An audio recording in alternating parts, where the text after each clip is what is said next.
Hello guys, magandang mainit na umaga at nandito na naman tayo sa isa na namang video. And today nandito tayo sa may Quiapo, sa may Quinta Market, pero maya-maya na tayo pupunta doon sa may famous na palabok. Puntahan muna natin yung first part ng ating series na to kasi it's gonna be a 3-part series and ang first one is going to be the Muslim Town. So tara, samahan nyo kami, puntahan muna tayo din sa Muslim Town.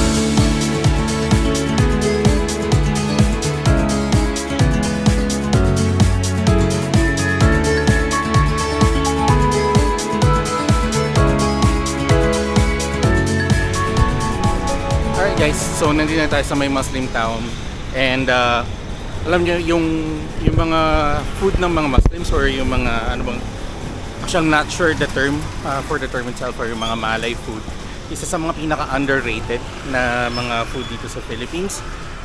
And dito sa Manila itself, itong Muslim Town is actually isang small town ng mga, of course, ng mga Muslims na located dito sa may Quiapo. And to be honest, ang daming mga masasarap na pagkain dito. Nakatikim na ako ng mga food nila before. Pero this is gonna be the first time na ikutin natin tong Muslim Town. And actually, sobrang curious ako dun sa mga ibang food na hindi ko pa natitikman. So, tara, samahan nyo ako. Check natin yung ibang mga food na nandito.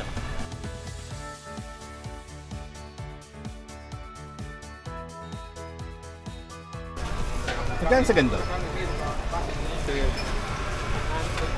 Magkano? Ito ba yung doodle? May mas maliit ka nito or ito lang? Ito lang yung size? Ito na lang. Sige, pabili ko ng isa. Tapos ano to? Yeah. Palapa yan, ganyan, si Butsing. Palapa? Oo. Palapa. Ano siya? Ayun, yung gano'n. Ito na lang. Ganun pala siya. Ito guys, ito yung maliit. Yung maliit, mahaba. Ito yung dodol na tinatawag.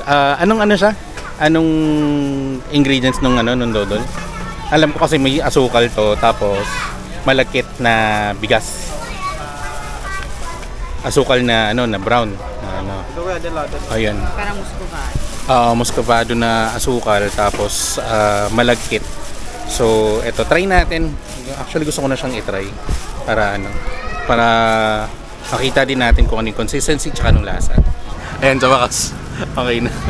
So, ito yung doodle. Yan, ito yung tsura niya. Ano ba pinakamalapit nito? Ang kalamay? Parang sundot ko langot. Na, parang ganun. So, ayan, try natin.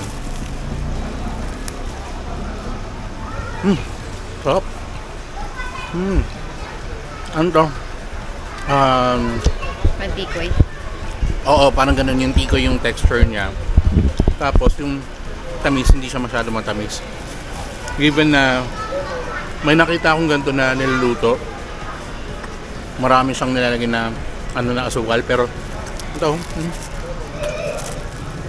although ito, ganito karami, kita mo laki. Hindi mo ito maubos ng isang kainan most likely. Pero siguro mga kaya ganito rin siguro kahaba, tsaka ganito rin yung yung pagkakalagay nung packaging para maayos yung yung hindi mo na muna siya makakain, mamaya madali mo siyang mai-cover. Pero masarap siya.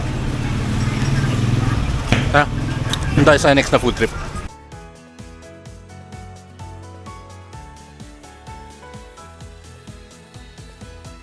Hi guys, so dito kalahati may tindahan dito sa may corner, tapos malapit to dun sa may mosque dito sa may right side.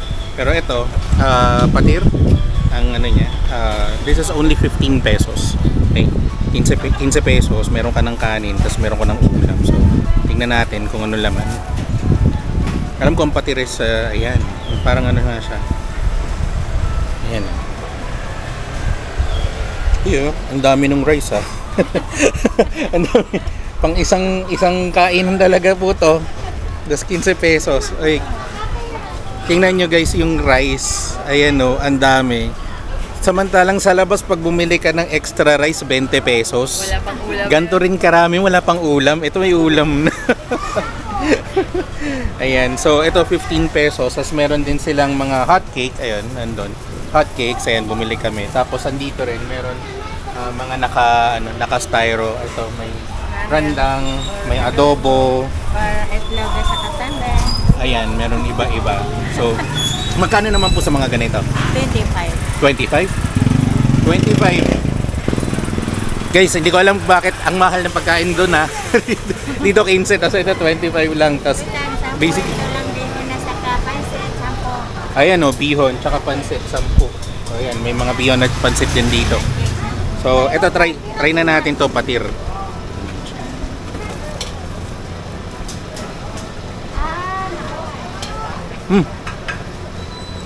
Uy, wow, sarap. Seryoso. Ito pancake na rice. Parang rice cake. Guys, yung patir, ang alam ko nga, medyo maanghang ang patir. Tama po ba? Dapat medyo maanghang po ang patir. Ito. Ikaw. Masarap, hindi masarap po, opo. Hindi po masyado maanghang. Hindi Ano po kasi, hindi po ako mahilig masyado sa maanghang. Pero ito, saktong-sakto. Hindi maanghang. Ang sarap nung lasa nung ano niya. Andun yung savory na taste nung I think soy sauce to, pati manok. Manok po to, no? Oo. No, chicken pati. Oh, guys, ang sarap. Promise.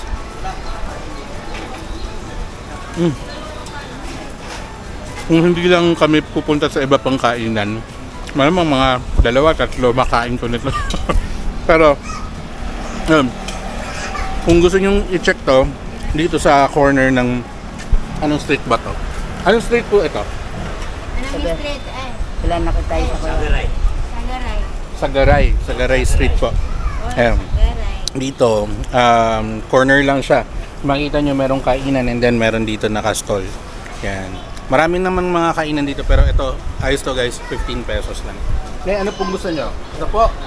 Sige po, kuha po kayo. Ilan po? Okay guys. So again, ito, gilid ka ba? Hindi tayo siga.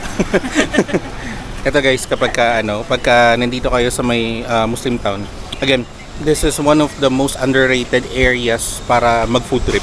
At sobrang mura ng mga pagkain. Again, ito 15, itong mga naka-styro 25. Yung hot cake is 10 pesos. So, Tikman mo. Mukhang masarap tapos may mga tigta 10 rin na mga kanton, bihon, mga ganun. Ay, ito po yung bayad dun sa ayan. Nasa ito, try ko daw yung yung hot cake. Yung hot cake is bigas. Bigas. Okay guys, so ito naman yung hot cake, yung pancake. Ito bigas. So yung ibang mga nakikita natin sa natitinda sa sa daan is flour. Flour po. Ay, ito po. Salamat po. Ayan. So ito bigas, try natin. Cheers. Ano ba to? Parang siyang Masarap yung pancake Masarap po. May gatas. may gatas. May kasamang gatas po daw. May kasamang gatas. Ayun pala. Gata. New. Kaya pala, hindi lang, basta kakaiba yung lasa niya. Pinakamalapit na lasa, Bibingka na. bibingka. Bibingkang bigas. Yun yung pinakamalapit na lasa, bibingkang bigas. Kalasyaw. Sarap po nito Sarap po. Sarap lahat. Salamat po. Ayun. Dahil ito rin, hot cake. Kung gusto niyo lang ng snack, para siyang bibingka. Tapos kung gusto niyo mas matamis, siguro lagyan niyo ng condense or anything. Pero, ayun ang ganda. Sarap. Yan. Punta tayo sa next food trip.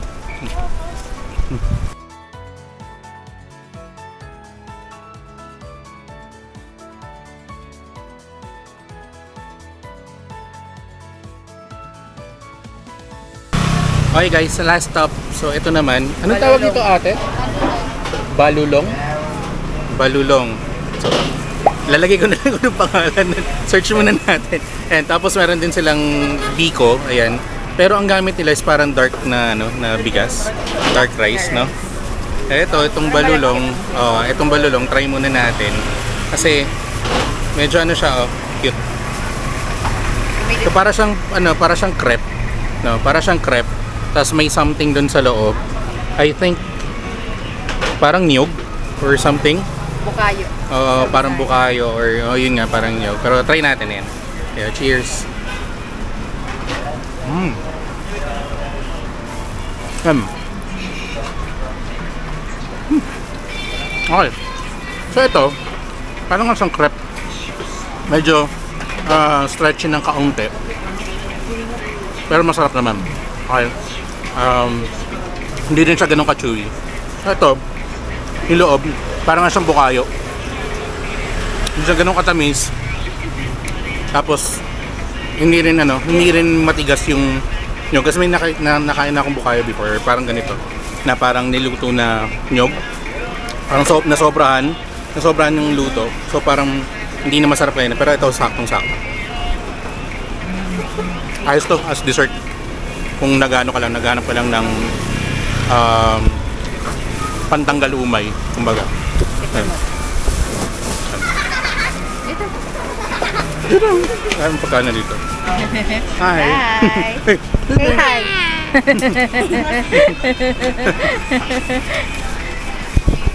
Ito naman yung biko. Okay. So sa labas, mukha siyang itim kapag naka-cover. Pero kung sa totoong buhay, purple siya. Hindi siya itim, purple pala siya. No. Yan, purple siya. Try natin.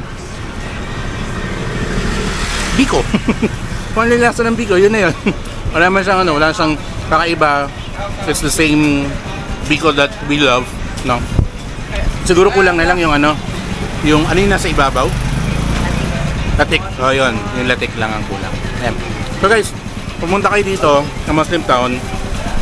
I think ito lang yata yung tindahan na nagbebenta nito ng mga dessert. Kayo lang po ba nagbebenta ng ganito dito?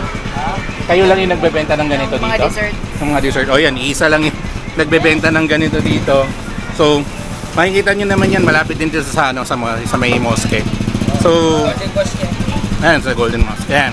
Alright, so, ito na yung dessert natin. Okay guys, so dito nagtatapos ang video natin dito sa Muslim Town. So again, this is a 3-part series ng Quiapo food trip natin.